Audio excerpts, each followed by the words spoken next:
I often find myself reflecting on how deeply technology is woven into our everyday lives.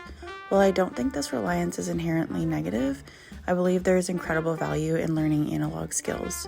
So today, I wanted to share some of the process of making this cat and sardine embroidery pattern and chat with you a little bit about creativity and making things by hand.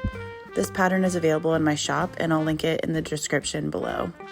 If this is your first time watching, my name is Amanda. I'm an embroidery artist, and my channel is focused around inspiring you to get creative, and I mostly teach the handcraft of embroidery.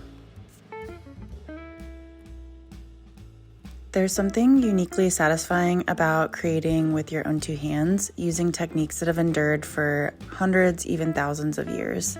This kind of work allows us to slow down, be more mindful, something I think everyone needs these days.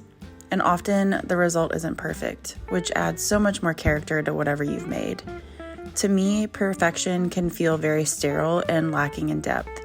It's those little mistakes, quirky designs, and uneven stitches that tell a story about the person who made it. There's something wonderfully refreshing in seeing something that's beautifully imperfect. But don't get me wrong, I think there's something very valuable about working hard to improve your technique too. Art is an ever-evolving practice, one that you have to work at and experiment with for a long time, if not a lifetime. It's taken me a long time to get even close to recognizing a style emerging from my work, and it's something I will continue to work at. But I think the most important thing I've done to find it has been to experiment and allow myself to create without immediately judging everything I do. While we're on the topic of creativity, I have two books I would highly recommend to you if you're looking to go deeper into this topic.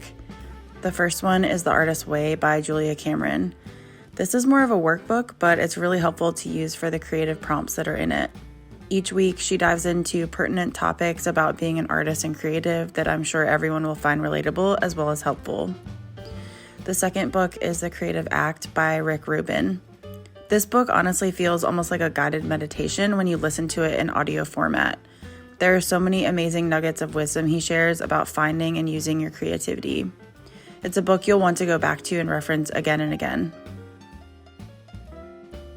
This chat was kind of a little rambly, but I hope you enjoyed it.